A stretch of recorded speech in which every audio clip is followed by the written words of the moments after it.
వంశీ గారు. Hi. Hi అండి.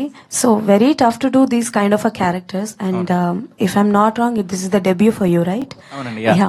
So debut మూవీని రావడం అండ్ దట్ ఒక ఛాలెంజింగ్ క్యారెక్టర్ చేయడం, చాలా వరకు కొన్ని నైట్ షాట్స్ చేసినప్పుడు కూడా మీరు గాగుల్స్ పెట్టుకొని చేయడం జరిగింది. సో ఆ షూటింగ్ టైంలో ఎలాంటి అంటే లైక్ ప్రాబ్లమ్స్ ఫేస్ చేశారు? బికాస్ అలా మెల్లకన పెట్టి ఒక 2 minutes ఉంటేనే వెరీ డిఫికల్ట్. డే టైం అంటే మేనేజ్ చేయొచ్చండి, నైట్ టైం గాగుల్స్ పెట్టుకొని ఎలా చేశారు? అంటే ఆ షూట్ లో నేను ఆ స్పెక్ట్స్ పెట్టుకున్న ఛాలెంజెస్ మీదే మనం ఒక పాడ్కాస్ట్ వేసుకుంటే గంటన్నర మాట్లాడుకోవచ్చు.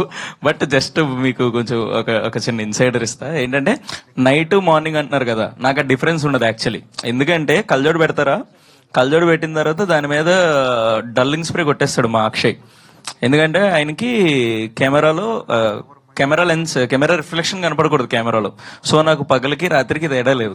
ఒక థిక్ డార్క్ గ్లాసెస్ లోనే ఇంకా కెమెరా దగ్గరికి క్లోజ్ రేంజ్కి వచ్చింది అనుకో, then I have to maintain the squint also.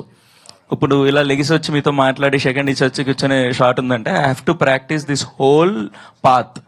Business అంతా నేను గుర్తుపెట్టుకోవాలి. కెమెరా ఫాలో అయితే ఫాలో, స్టాటిక్ అయితే స్టాటిక్, అట్లా ఫాలో అయ్యి చాలా అట్లా ఏదో చిన్నగా కింద కనపడుతుంటది. దాన్ని చూస్తూ అట్లా వచ్చి చేసేసి మళ్ళీ ఇందులోనే న్యూయాన్స్లు, బిజినెస్లు, డైలాగులు, ఎమోషన్ అన్ని.